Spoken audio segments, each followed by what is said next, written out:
Welcome back, everybody. This is Eric here with Iraq Veteran 8888. Today, I've got another Gun Gripe episode for you, and I have a special guest here with me today. This is Matt Mallory from Meet the Pressers.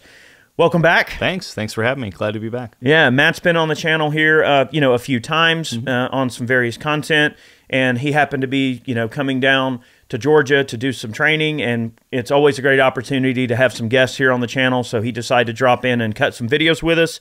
And in today's Gun Gripe, we're going to be discussing traveling with firearms. There's a lot of misconceptions. There's a lot of misunderstandings and shortcomings that people have. And to be clear, I mean, there is a lot of confusion. We're going to kind of dive into that a bit and discuss some of these things. And I think you'll come away from this particular video hopefully with a much better understanding of, what it's like to travel with firearms across the United States. Before we get started, I would like to thank our friends at Sonoran Desert Institute for supporting Gun Gripes. If you're looking for a career in gunsmithing technology, they are an awesome group of people to look into.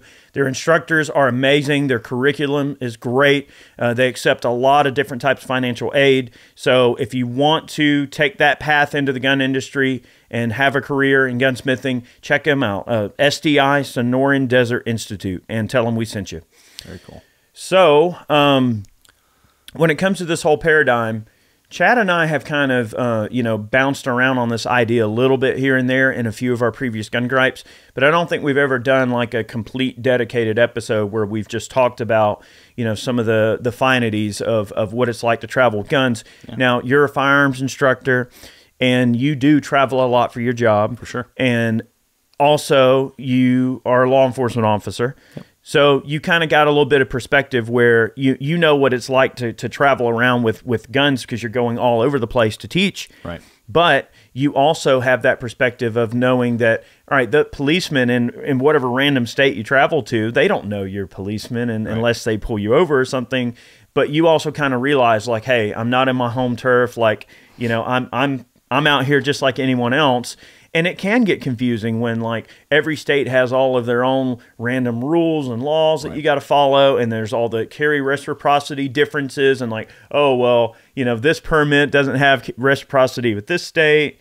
And then you got to plan your route and think, all right, these are the states I'm going to be passing through. I mean, isn't all this just really confusing? Yeah, it's a lot of work for sure. In some sense, being law enforcement, it does give me a little bit of, the professional courtesy might be extended. Doesn't necessarily mean it would be. But it's still a concern even in my mind because I'm going to a state that doesn't allow high-capacity magazines. Like New Jersey's even tough on law enforcement from other states coming into New Jersey. So even in that case, I limit even myself. I usually try not to, if I can help it, take anything over a 10-round magazine out of New York State just so that I don't have to worry about the hassle or any issues. And I've always had this higher level of thinking, is what I call it when I teach my students, that if you do everything you can so that you're in compliance with the law no matter where you go, like Castle Doctrine and stand your ground. Yeah, Castle Doctrine, stand your ground's a thing, but if you make the choice of getting away and not standing your ground, right? Getting away and not defending your castle and not being in the fight, then they can't charge you with something, right? That's so no matter what state you're in the entire country, you're going to be safer that way. And I'm trying to keep that same mindset where if I never bring more than a 10-round magazine out of New York State, no matter what I'm bringing out of New York State, I can never have an issue. It's a moot point. Yeah, so you're sort of applying the lowest common denominator of what the rules might potentially be, depending on where you go. So let me play devil's advocate a little bit with this. And I think a lot of people, and I would imagine also including yourself, you're probably wired just like this too, because I know you and you've been on the channel before. Yeah. But when you look at, all the states that are trying to push constitutional carry, all right, so you get into this weird, and I don't want to call it a slippery slope, because to those of us that are very pro-gun and we understand, the sanctity and sacredness of firearms ownership and what that means to us as people, like it's ingrained in our existence. It's ingrained in who we are. It's part of our identity. So like being a firearms, owner is something much more than just simply some words on a paper that says shall not be infringed. Like the Second Amendment is a lifestyle that we live, and it is ingrained and has become a very important part of our everyday life. So when you see these states that are trying to push constitutional carry, that's awesome. It's great to see. It does make you feel happy to know that I think right now 22 states have constitutional carry. That's great. But there's this weird little kerfuffle that kind of exists here, right? And look, states' rights are a thing. So that's kind of what we get into, is where you don't want to be able to tell someone, well, you have to apply all right, so say, just like we talked about before when we had the discussion with selective enforcement. Now, if you guys haven't seen that gun gripe, check it out if you haven't seen it. It's the one that we put together where we talked about how they'll selectively enforce, like let's say the feds, for instance, will selectively enforce how they're going to carry out, certain, like, okay, they're going to be really strict on guns, but they're going to be really lenient on another type of federal law, right? Selective enforcement. We go into all of that detail. The point is, though, that does sort of come back to states' rights. Now, when we get into like traveling with guns and, okay, one state may say, well, we've got really, really strict laws regarding, let's just say, the carrying of firearms in our state, be it some type of a firearms owner identification card that is mandatory, or maybe a mandatory training that has to occur. And the reason that they won't accept reciprocity with another state's carry weapons carry permit is because they may not require training, and that might literally be the only reason, because every state that has reciprocity with them has to at least meet the standards that they set forth. Right. Now, it's frustrating. Now, what I was trying to get to more or less is that, yes, it's frustrating when states' rights can be a really awesome thing, because it's like, all right, cool, I'm not subject to this really dumb thing that the feds are doing. But then it can also go the opposite direction when it's like, well, I want my dang freedom. Look at all these other states that have constitutional carry, but you have to respect the sanctity that each state has, eventually, they have to be able to set their own rules how they need to. For sure. And I guess that's up to you on the state level to kind of fight those fights where they need to be fought. If constitutional carry is being pushed in the state you live in and you're not doing anything to support it, well, you can't exactly be upset with what happens. Right. And you're making a good point as far as the constitutional carry and bills turning into laws. People got to understand, too, that new politicians come in all the time. So if you're up to par on the laws in one state, and then next thing you know, overnight they get a new governor or a new attorney general or whatever, that law could have changed. So if that law changes and you don't know, ignorance of the law is not a defense. You can't say to the officer, I didn't know that, officer. They can be like, great, now you do. You're under arrest, or here's your ticket, or whatever, right?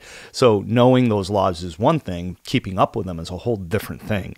And then the intricacies between the states and how, how that changes. Like, you can't carry, even I can't carry into a federal or a state park in a state unless I have, even under LEOSA, being, having Law Enforcement Officer Safety Act, I can't carry in a state park or into a federal park in a state unless I have a license or reciprocity in that state, right? Now, professional courtesy is typically going to cover me there, but that doesn't mean that it will everywhere. So on the higher level, I think to myself, okay, if I'm going to go camping or hiking in a state park or a federal park in a specific state, it might behoove me to probably get that extra license in that state. Just because I have a badge, I have a Utah license, I have a Florida license, I have a PA license, I have licenses in other states, I have a New York pistol license. I don't have my guns on my badge. And that's something that I preach to law enforcement all the time. I mean, we see it in the news. Your job's gone like that. Or you're on administrative leave with no weapons. They take your badge, you take your gun and say, go home. It's with pay, without pay. What does it matter? If it's something that's gun related and you're sitting home with no gun to defend yourself, and the jury of public opinion's out there saying that you're a dirtbag and we're going to come and kill you because you shot this young kid or whatever, and you have nothing to defend yourself because your guns are on your badge, you're going to be rethinking that. So get a pistol license if your state requires it, like New York does. And then that way you have your own guns that are separate from your job in law enforcement. That's another bit of advice I give law enforcement in New York.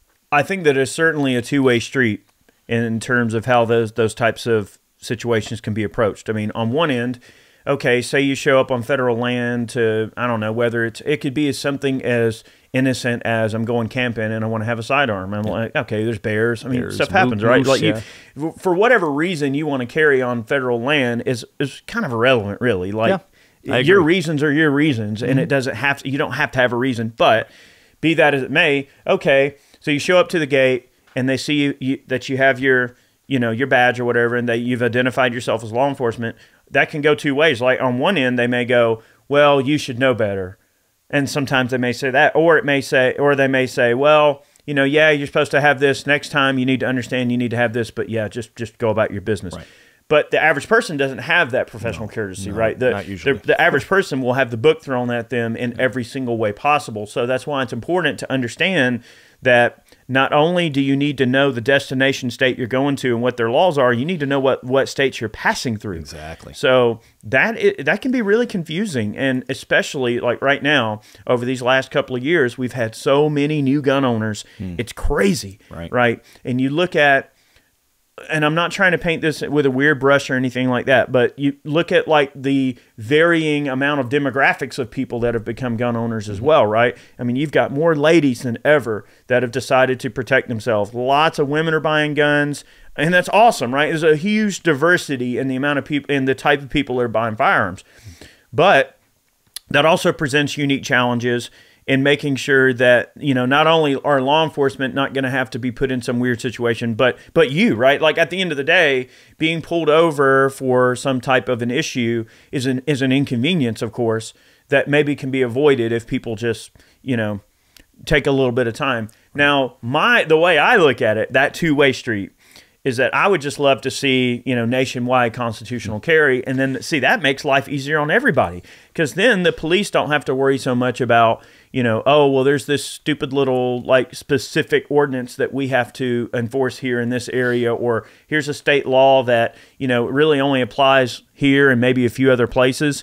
You know, I'm sure that at the end of the day, they don't like to have to mess with it any more than anyone else does. Yeah. And imagine how many times in one of those types of states that someone's been pulled over and the cops had to say, yeah, you can't do this. And after a while, it's like after so much explanation, you kind of realize that like what the standard that you're applying to someone in that situation is just because it doesn't exist anywhere else. Right. That it's such a localized thing for you in your state that after a while, you kind of have to realize, maybe the cops start to realize, well, maybe this isn't common everywhere. Like maybe we're the only people doing this, and you know, maybe we need to change. Yeah, we're backwards. Yeah, maybe it's everyone else that's right and we're wrong. And sometimes it takes a little courage to kind of do some introspection and kind of go, maybe we need to change. Maybe this isn't public at large, that it's their fault that, I mean, any logical person would do X, Y, Z with a firearm, be it in the way they carry it or the way they travel with it. And maybe we're the ones that are wrong by just, yeah, maybe we're wrong. For sure. There are a couple things there. One, you know, the thing I like to preach a lot is intent. You know, what's the intent? Unfortunately, you know, there is written in laws, most laws, country, federal laws, et cetera, in different states. Intent is a big portion of that. But I think as a society and politicians and law enforcement have gone down that realm, like, well, the professional courtesy or the, you know, the discretion is thrown out the window, and they don't look at intent as much anymore. They just say, well, you know, you're in breach of the law. Who cares? Well, what was the intent? Did the person intend to do something wrong? Because that's what the laws are made for, is to catch people that were intending to do stuff bad stuff. So if somebody innocently is doing something wrong and they just need to be educated on it, I get it. Ignorance to the law is not a defense. But in some sense, you know, as a peacekeeper in law enforcement, you know, enforcing the law is one thing, but also educating people on the law is another aspect. But the law also can't be one that's drawn out of ignorance in the first place. Because if a law is so, you know, let's just say anti-logical, like if everything that if the premise of everything the law was passed under is simply, you know, because of tyranny or because of their ability to access their, you know, authority over people, then that's not the right reason. Like laws have to be purpose-driven. Like you said, there has to be some distinctive thing that, let's just say, the citizens in general have, you know, had an issue with. I mean, that's why we have laws. You know, you complain to the government passes a law, all right, it's a law, right? But it's kind of weird how it doesn't ever go the opposite direction. Like a law gets passed, and like for instance, here in Georgia, I hope I'm right on this. I'll have to go through and check this again. But for a long time, there was this old anti-poaching law on the books in Georgia from like the early 1970s. And it had to do with like where you can't carry a loaded long gun in your vehicle. Yeah. And somehow that got like sort of mashed together to where now the police just say, well, you can't have a loaded long gun in your car, when the original intent of the law was for hunting, for poaching. They were worried back then, I guess. New York's the same way. People would ride around with a long gun in their car and then pull off on the side of the road and shoot a deer, which is considered poaching. You're not supposed to shoot from a roadway. You're not supposed to shoot from a vehicle. And somehow they took that basic idea that, oh, you can't have a loaded long gun when you're out hunting in your vehicle or something. It's something along those lines. And I don't even know, it may not even be that the law anymore. But here's the thing about it too, is that regardless of what the law is, sometimes there is the law and then there's the perception of what the law is. So if the law enforcement officers in the state have been like, well, you can't carry a loaded long gun in your vehicle, and they've been told that for years and years and years and years, and they've been enforcing it like that, yeah, for years and years and years, it doesn't really matter what the law actually is or what the original intent of the law is. All it matters is the way that it's applied in terms of how it's enforced. Yeah, it's the same way with gravity knives in New York State. It was originally something with the old paratrooper knives where you turn it upside down, the knife would come out and lock into place. Well, now New York City was arresting people for just having a regular thumb-assisted knife where if you could use gravity to open it and lock it in place, then they would apply that law to that knife, which is, it's ridiculous. That's not the initial intent. So recently they actually had a lawsuit, and that was removed from the penal code, I think 2019, if I'm not mistaken. I want to go back to constitutional carry because you had mentioned that. And there's something that, I was breaking it down and thinking about if federally they make constitutional carry a thing, I honestly believe New York will just ignore it. I honestly think New York will say, well, because if you think about it, we've got harboring fugitives. We've already got sanctuary states, sanctuary cities in New York. And then on top of that, you've got marijuana's legal, like legal medicinally, legal recreationally. So do you really think that New York State's going to abide by a federal law that says anybody can carry a gun in New York State? I don't think so. I think New York's going to have state rights, and they're just going to be like, what are you going to do, federal government? And the federal government hasn't done anything to enforce those first two things I just mentioned. So are they really going to do anything if they don't enforce the gun? Yeah, and how do you know that it's not just really controlled opposition in the first place? How do you know that the feds aren't in bed with New York in terms of the way that they're applying this stuff? How do you know the feds didn't say, well, we'll tell you what, okay, you're going to legalize marijuana, you go right ahead, we'll stay out of here and leave you alone. Yeah. Could be there could be some underhanded gentleman's agreement. There ain't no telling, right? True. So you're right. Politics. Just because it is politics, and just because federally, let's say we ever get constitutional carry, it doesn't mean that there's still not going to be law enforcement officers out there that want to frisk you over some stupid crap or give you a hard time. Yeah. Now, okay, well, you'd be right in, let's just say, in every legal sense if there was a federally passed constitutional carry law, yeah. But does that also mean that they wouldn't try to give you a hard time? I mean, yeah, there's probably going to be places where old habits die hard, and even if we did get nationwide constitutional carry, that's not to say there's not going to be any group of people out there who are...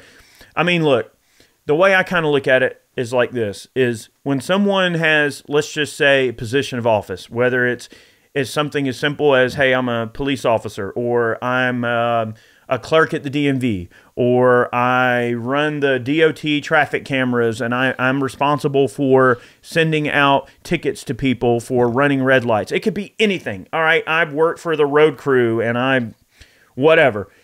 Any amount of power that someone is given, even if it's just a type of power that maybe they just perceive it as power and it's not really power, right? Like your duties are pretty defined, right?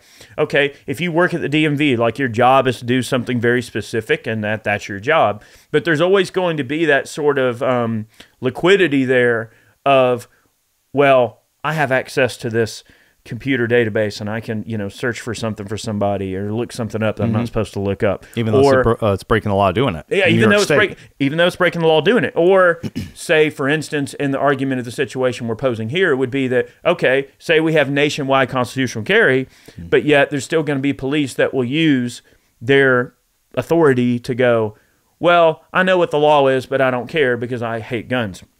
And look, I mean, part of it, it's normal, right? Like, people will use any type of power they're given to exert the will and oftentimes their political will on other people. So yeah, if there's someone who gets into law enforcement and they went into law enforcement being anti-gun, and let's just say the anti-gun stance got worse and worse and worse as they continue to be a police officer, well then of course they're gonna do what's anti-gun in their mind anyway, regardless of what the laws are. So I think that's just important to kind of remember. For sure. Two things come to mind when you say that. One is the news agencies, how back in the day, and I'm sure you remember too, they'd have to have 3 sources. They have to vet their story with 3 sources. Nowadays, they're just doing it and putting it out there and then maybe retracting it, maybe not. If they get sued, they'll deal with it then because they're in a rush to get stuff out before Facebook does, before the average person does. But that also goes with the law, where we've got politicians putting bills forward, I should say, to be turned into law. And they're like, okay, well, if it doesn't If it's wrong, then the Supreme Court will slap us down, or the courts will slap it down on the way up. Not that it's wrong. I know it's wrong, and that's why I'm not going to even propose this bill. It's like, well, I'll propose the bill. If we make it through and it's law, at least it'll be law, and we'll curve, the crime or whatever, which is a bunch of hogwash. Well, they're real bad about kicking the can down the road. Yeah. I mean, that's what it comes down to. Yeah. Like, they are habitual can kickers. Mm-hmm. And once it's law, chances of it ever being taken out of law and repealed or pulled is almost nil. I mean, you barely ever see that. I mean, nunchucks were illegal since 1974 in New York State because of Bruce Lee. They thought people were going to go out and do stuff, so they just banned it because Bruce Lee was making them a common household thing. 2018, it was finally just repealed and pulled out of New York law in 2018. That many years, like 40 years, right? Well, what's funny is look how easy it is for a law to get passed, right? Yeah. And look how difficult it is to get a law removed. And that's one of the very ambiguous and draconian issues that faces our country right now in terms of, I understand that there's a big paradigm of people who do not support law enforcement. There's a huge paradigm of people that are very frustrated about the way things are going on. And I think the most important thing to remember at the end of the day is that we have all these laws on the books, and, here you are, a law enforcement officer, having to make the decision of, well, my job's to enforce the law. Well, god dang, all these freaking laws. So the answer always seems to be, well, let's just pass more laws. Pass more laws, pass more laws, pass more laws. But really, the more laws you add to the pool, the larger the potential for abuse and the potential for tyranny becomes, but also not only the potential for abuse, but just the downright honest misapplication of the way those laws are applied. I mean, police are not perfect, right? Police are human beings just like anyone else, and we all make mistakes. We're not robots, okay? We don't just go, we're not RoboCop, and you look at it and analyze it, and then it just tells you what the outcome's going to be, and that's it. Like, we don't have that luxury in life, right? So it's not an easy situation. So these people that say, well, we're going to defund the police, we're going to do this and that, I mean, that's not reality, right? Like, when you say you want to defund the police, you don't really want to defund the police. You just don't want the law to apply to you in very specific ways. Yeah. And that's normal, right? Like, I think where a lot of people are at right now in all of that, and I think it does have to do with this traveling with guns, right? Yeah, we'll get back to that. We'll get back to that, but it is related because I think that people generally just don't want to be treated like they're a part of a nanny state. For sure. Right. So it's like, I think people will generally can come to the table and agree, yeah, you shouldn't rape people and kill people, and, murder's wrong. And, there's all these very specific, very terrible things that society generally agrees, hey, this isn't cool, right? But it gets to a point where it's like, okay, you have to kind of get the idea that if there's 50 states and all of them have all of these very different rules in terms of how they handle guns, you almost get the vibe, okay, or the feeling as a person who is just trying to go about in their freedom and liberty and be happy, that the system is sort of set up to purposely entrap you. And that it is so ambiguous and so, odd and different and varied in the way that it's treated, not only from an enforcement standpoint, but just from a way the laws are written, period. One can almost kind of think, well, this is confusing for me as a citizen who has to travel through all these places. Imagine how confusing it is to law enforcement. Yes. Oh, you're from what state? Crap. Let me look this. Like, you gotta, when it's so bad that you gotta have a hand manual to kind of keep track of it all. It's like, come on. And then updates every year. Yeah, and updates. I mean, so that's actually a good segue into something that I tell my students, and I'll tell my students to make a copy of 926A of the federal law, interstate transportation. Have that with you. If you travel outside of your state, have that piece of paper, that section of the law on you, so that way if you approach law enforcement or law enforcement approaches you and they start questioning why you're in my state with a gun, at least you have the law to back it up. And I'm not saying, hey, what are you, too stupid? You don't know what you're talking about? You just got out of the academy, you're too green? No, it's a dumb way for you to approach it with law enforcement. But you can say, officer, I can understand there's so many laws across the country, and I commend you for your job, and I'd hate to have to know all the laws, and I can understand how this one, most people aren't familiar with. And then you hand it to them. And then that way, at least you're educating them in a positive way without being, condescending or anything to that extent. So 926A of the federal law covers driving through states. Still have to abide by what you can and can't have in that state, but you're allowed to, if you don't have a pistol license, travel from point A to point B. So for example, I'll use New York as an example. I live in New York. North Carolina accepts New York's pistol license. There's about 22 states that accepts New York's pistol license, believe it or not. But New York doesn't accept any other state's pistol license. Yeah, you can believe that for sure. So driving from New York to North Carolina, fully legal, as long as during that interstate transportation over state borders, you don't, because the law doesn't say, 926A, the federal law doesn't say anything about stopping for gas, stopping to go to the bathroom, stopping to eat, right? Stopping to spend the night. It doesn't say anything about that. So if you do stop and do one of those things that would be common sense for the reasonable person to do, and something happens, your gun gets stolen, you get in some kind of altercation, and you use that gun in self-defense, in that state, you're not even supposed to have the gun in for defense use, only for transportation use, well, then you could have some problems. So that's why I tell people, if you're going through a state that you cannot have that gun legally in it for self-defense or for anything other than transporting it through the state, then you need to make sure you follow 926A, which says unloaded, furthest part back from the driver, ammunition has to be separate, those things, which is listed in that law. I think that a lot of people tend to, undervalue and everything. Like we talked earlier about verbal judo. And I believe very strongly in verbal judo, and I think that can come in a lot of different forms, right? You can, now I don't want to get into like the whole discussion about, hey, maybe being able to use your verbal judo to get out of a potentially bad situation, like let's just say with an adversary. We're not going to go there. But verbal judo is also a thing when you're dealing with law enforcement. So it's like, if you're on the side of the road, that's not the time to play lawyer, right? The best way to treat a situation is to say, hey, here's some humans here. Like, I'm a person, they're a person.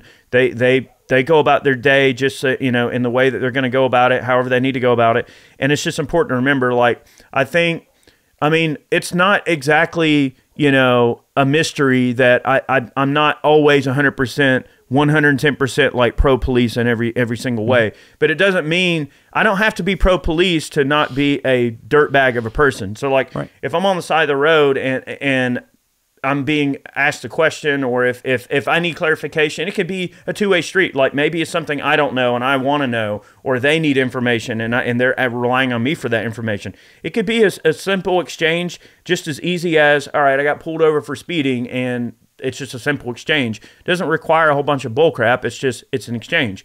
But I think that people tend to forget that you can actually you can do a lot better by just not being a dirtbag person to begin with. Like you know what I mean? Like, it's how you handle a situation, sure, not necessarily whether or not you're right or wrong may actually be somewhat irrelevant depending on how you handle the situation. Right. So yeah, you might have got pulled over for speeding, or you might have got pulled over for your taillight being out, or some type of random moving violation that was some reason for them to pull you over. And let's say the conversation came up, oh, well, are you traveling with guns?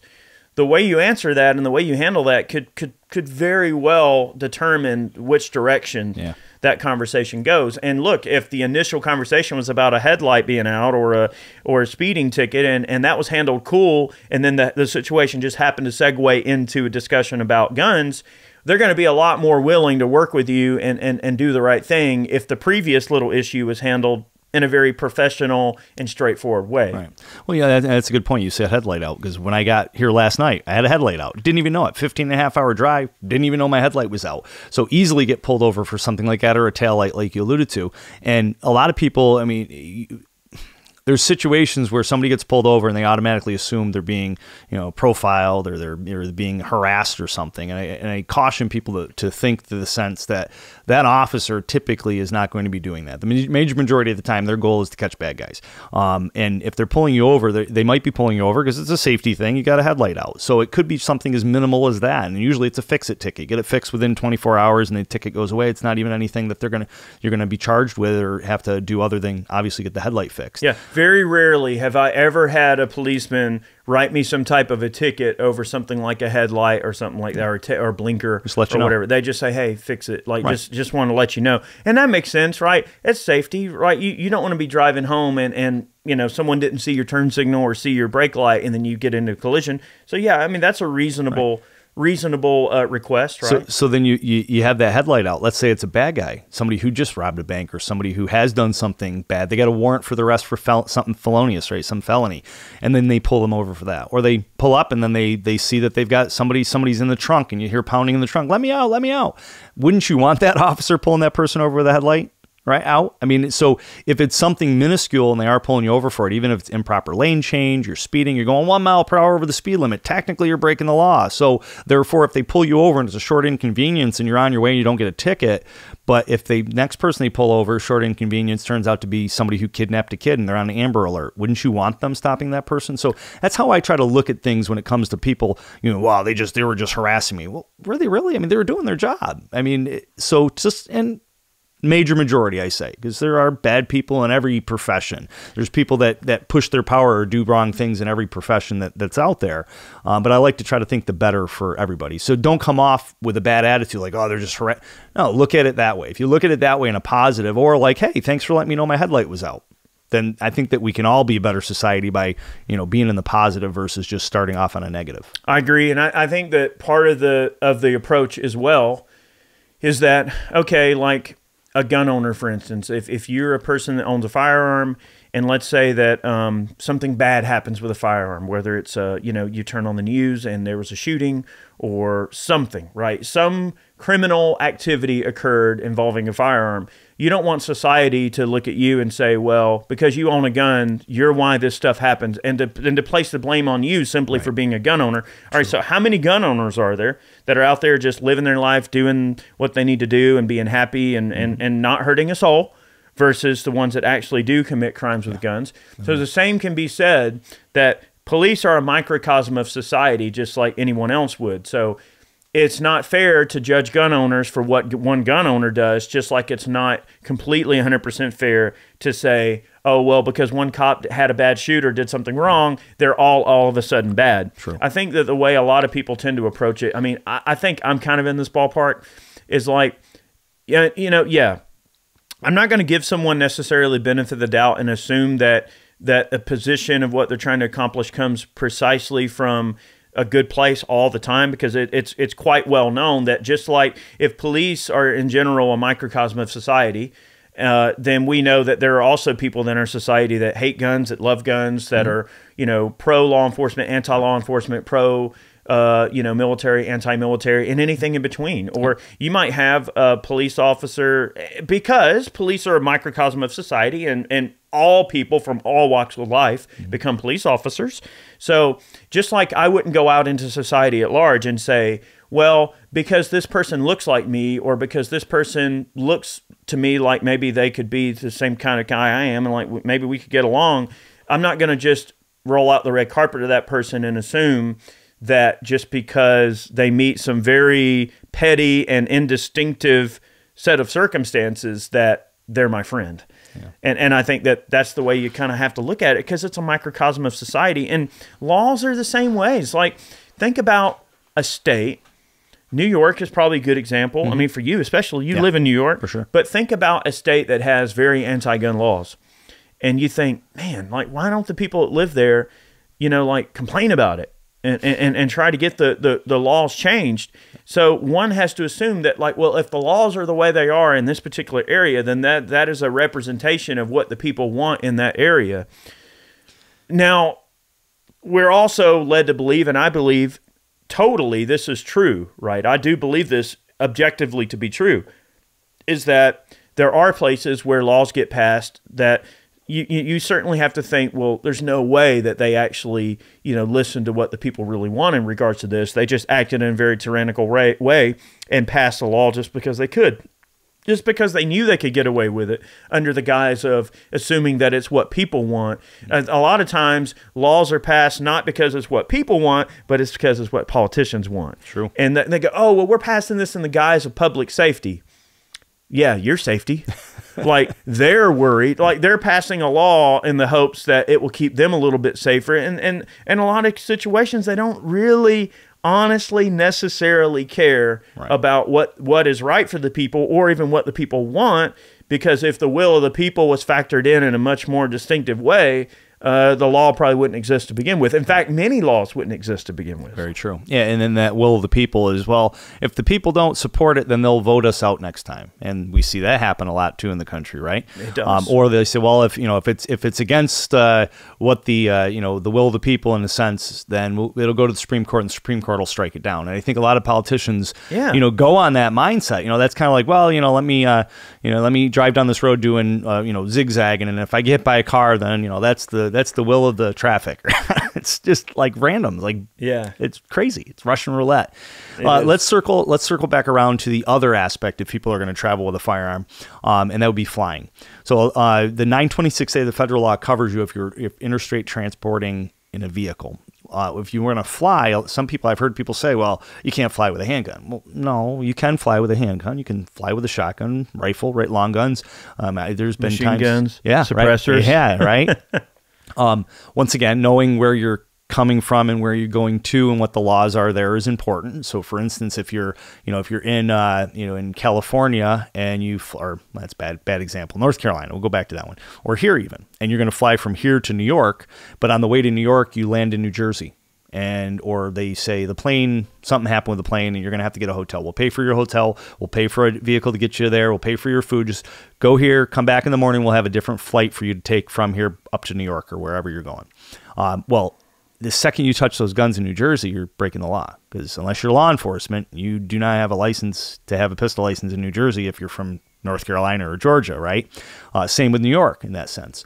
So if that's the case, then you need to let TSA know. Say, listen, I can't take my luggage, because if I take my luggage, I'm in possession of firearms, and that's illegal in this state. Please get local authorities. Please get Port Authority, if it's New York City, et cetera, involved, so that way you're not breaking the law. You got to let them be aware of that. That's one thing I've seen happen with people. And you would think that that the airlines would have a little bit more, yes, you would totally think that would be logical. More awareness on that. You think that would be a logical thing for them to do, but unfortunately, sometimes that is one thing. Carrying the firearm, you have to kind of be aware of and be cognizant of. If your plane gets derailed or you get put off, and you're in a location where you cannot have the guns, you need to make sure you do not take possession of them.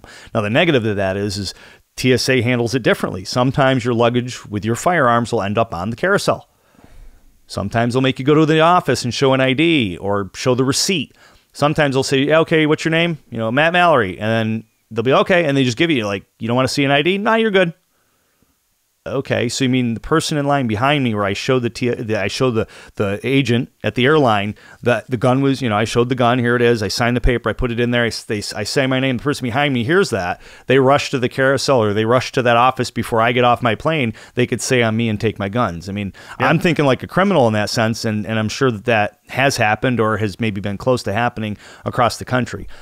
So that's another point I get, is once you get to your destination, get off that plane, don't stop, don't go to the bathroom, get straight to where your guns are, whether it's on the carousel or it's in that office, and make sure you take possession of them, and then go do what you got to do. Go to the bathroom, take your luggage and your guns into the stall with you, so that you do not lose possession of those firearms. Oh, 100%. That's going to be a bad situation if that You're happens. Absolutely correct. And so I don't really fly that much anymore, but I used to fly Delta quite a bit.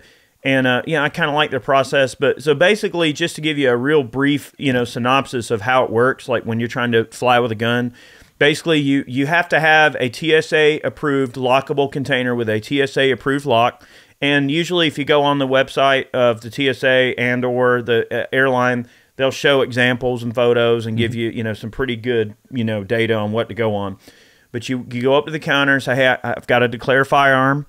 And they'll open it up, and sometimes they want you to show they're unloaded, which I personally think handling guns is a terrible idea. For sure. You're way past that.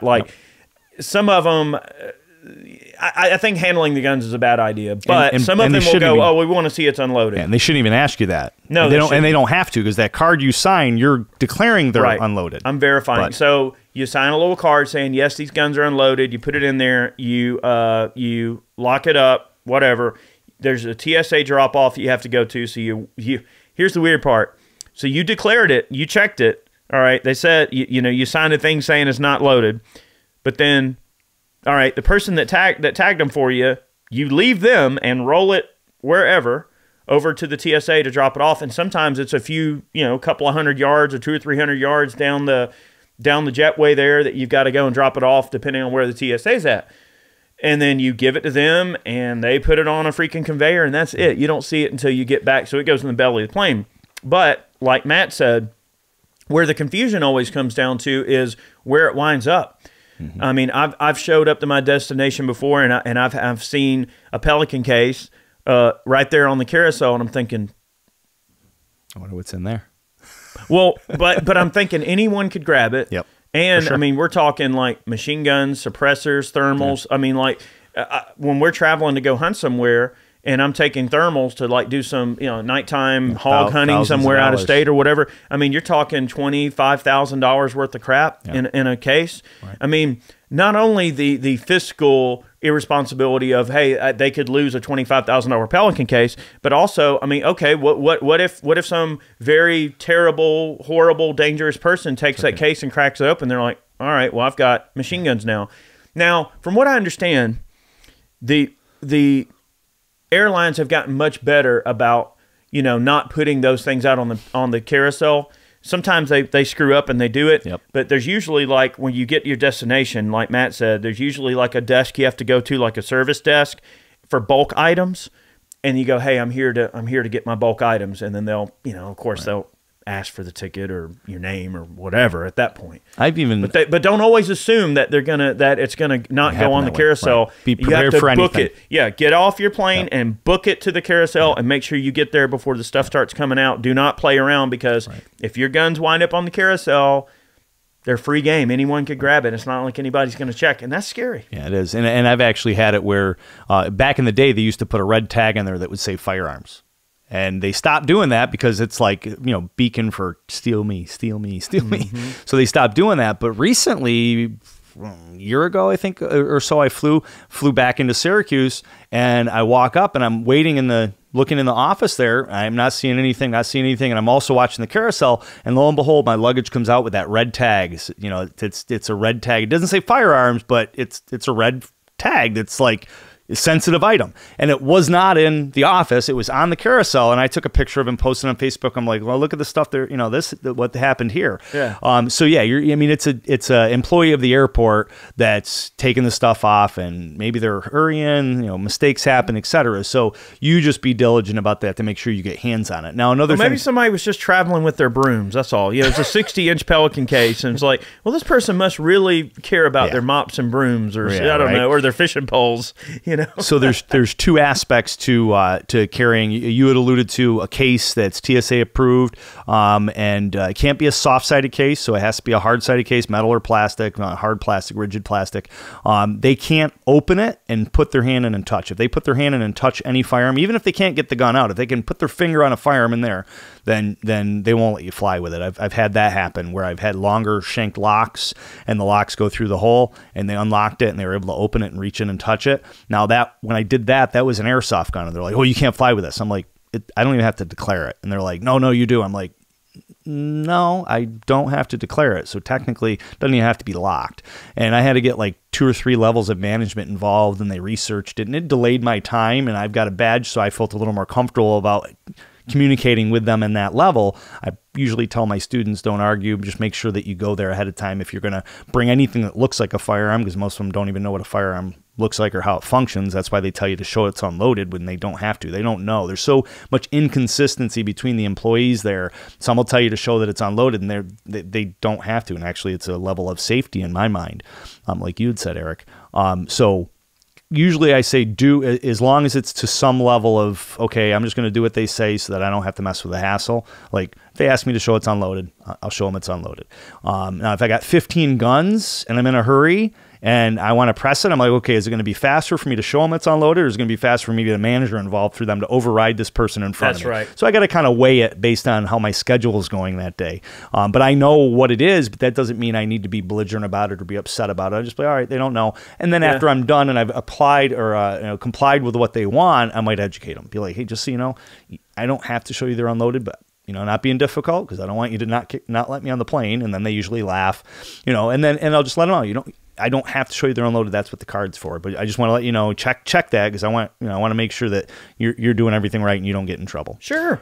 And I've actually wound up in a couple of situations before at the airport where I've gone to declare guns, and of course the checkout clerk that is, you know, helping me out with declaring the firearms is like, oh, I watched the channel, you know, where are y'all going? Like I've had a few people go, what are you bringing? That's like, awesome. And they want to see what you know, and I always try to be, you know, nice. And if they ask me questions, I'm like, yeah, that's a blah, blah, blah. Like, I'll tell them.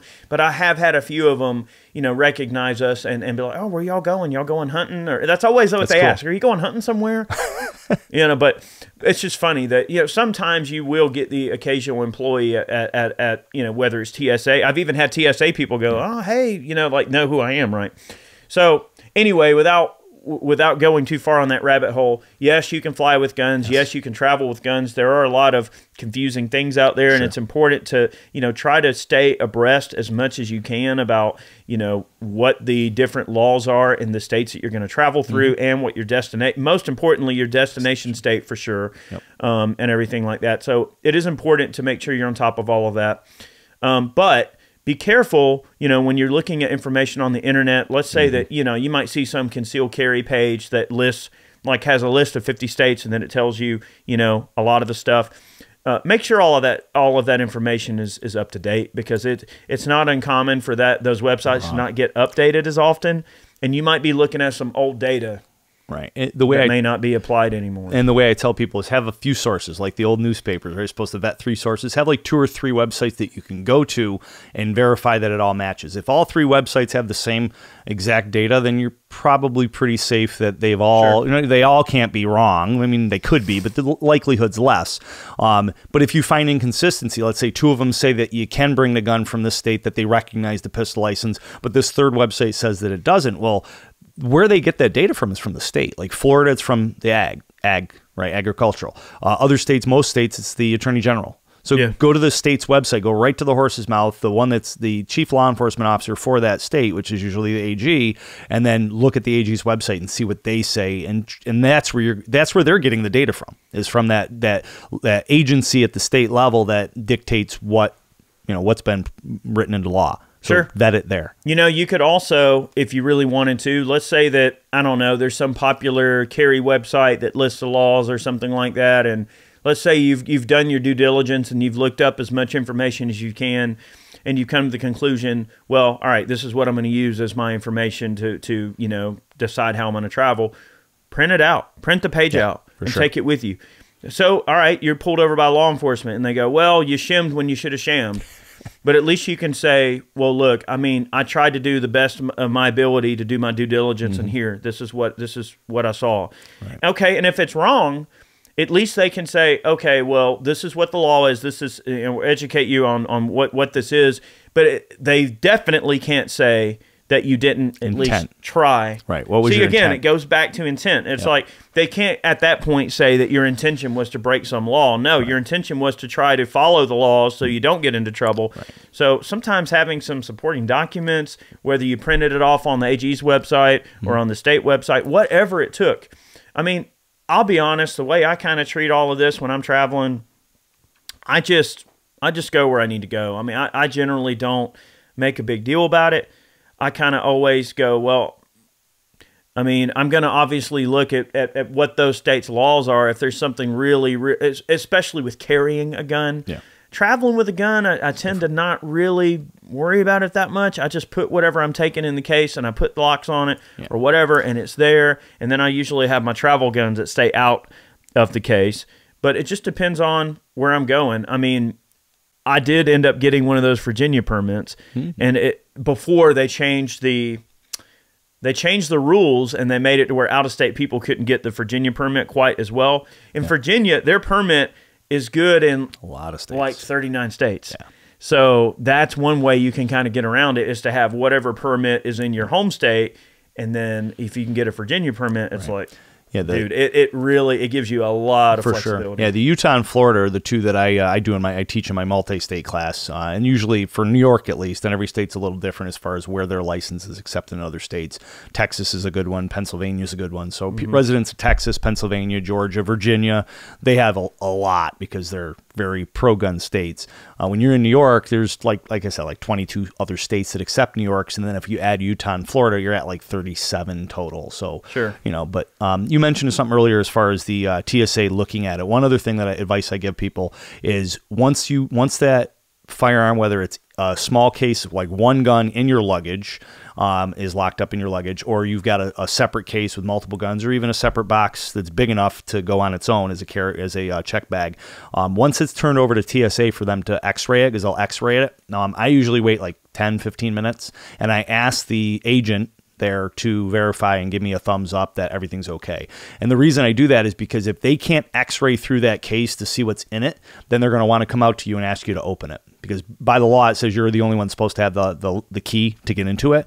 So if that's the case, it's not a TSA. If it's not a TSA approved lock and they can't open it with their handy dandy multifaceted skeleton key, then they're going to ask you for the lock or ask you to give them the key to unlock it, which they shouldn't. They should bring the box to you or bring you to the box, but usually they don't.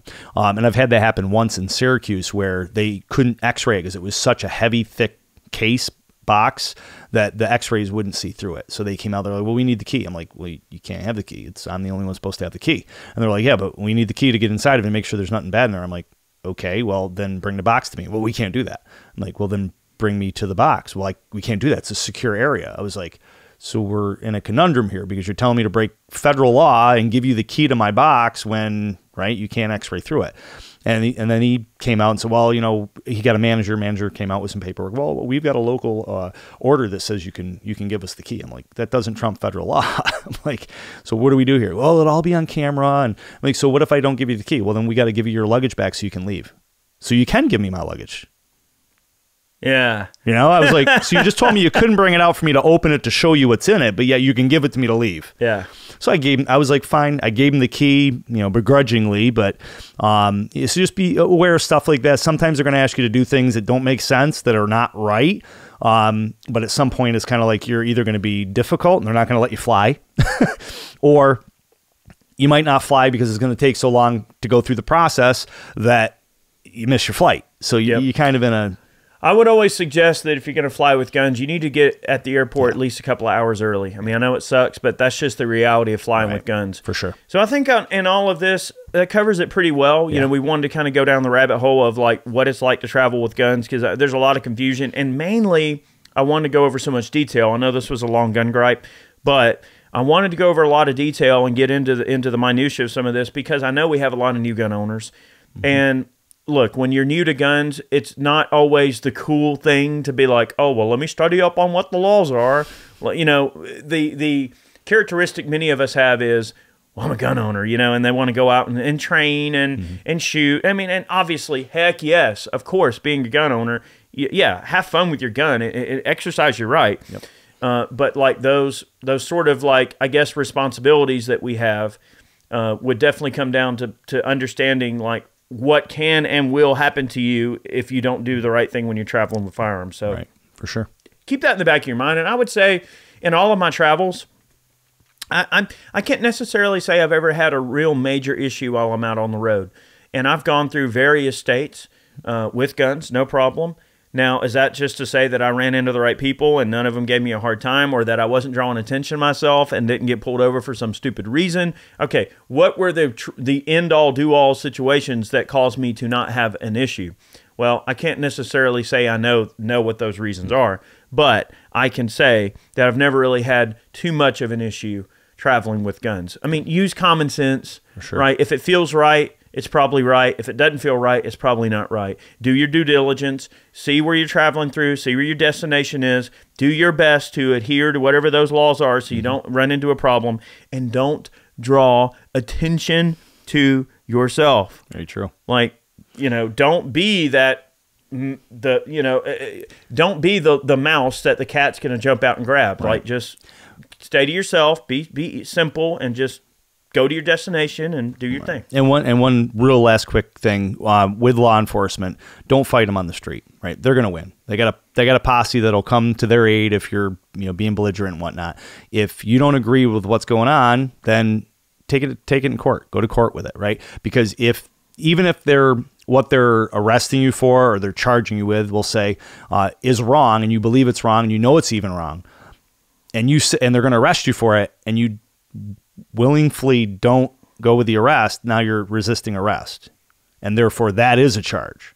And that's where other things keep getting added on. So people don't get that. Like, well, they're wrong, they shouldn't be arresting me. Well, true, that might be, but because they are arresting you, and you're resisting arrest, that is a charge that could stick. It might get thrown out, might not, but it's making it worse. Don't make it worse. Just, okay, officer, whatever you say, make sure it's on camera, if your camera, their camera, and then move forward from that and take it to court. And it's going to be better to handle it that way than to get into let tempers rise. Verbal judo. Go back to that mindset. I think verbal judo is a pretty important policy to have when it comes to this sort of stuff. And it is a two-way street. I mean, verbal judo comes in the form of the cops being cool and you being cool, and there's a lot of conjecture and misunderstanding that a lot of people have, not only with law enforcement, but even on that two-way street of the way law enforcement engage with civilians. So, I think it's best that people kind of take a step back and be like, look, I'm going to utilize my verbal judo. I'm going to be a good human being. I'm going to treat this person like I want to be treated. And you know what? At the end of the day, I hope that they have the same sanctity for that type of behavior that I do, and that maybe they'll recognize that and go, you know what? This person's not a jerk. Let's just agree to disagree and move on with life. And most of my encounters with law enforcement have generally been like that. I don't patronize anybody. I just try to be who I want to be, and I try to treat people like I want to be treated. Does that always work? No, it may not always work, but does it work most of the time? Yeah, it does. It certainly does. Very true. So big thank you to all of our Patreon supporters for tuning in to today's Gun Gripe. And I appreciate you joining us, Matt, for this particular gripe. I know we're going to be cutting some other videos, but this was one that was kind of in our minds. I'm glad we were able to hash it out, and I wanted to get some of your perspective on this because you do travel with guns a lot, and you're a law enforcement officer, so you kind of see it from both ends for sure of the situation. So that's good perspective. 2 links for people to be able to use. Is that okay? Yeah. USCCA and concealedcarry.com, both of those websites have the travel reciprocity map, so that can be useful for people to be able to research to know laws from state to state. But once again, vet them. If there's inconsistencies between the two at all, use the AG's office like we talked about earlier. Sure.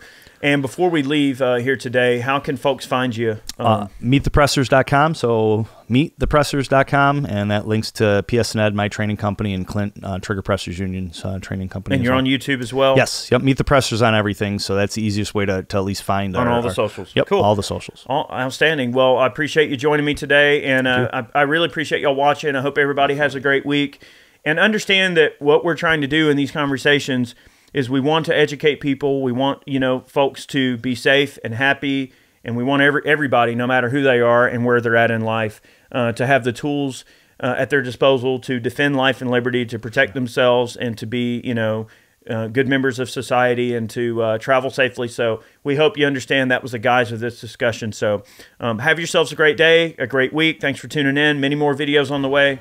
We'll see you soon.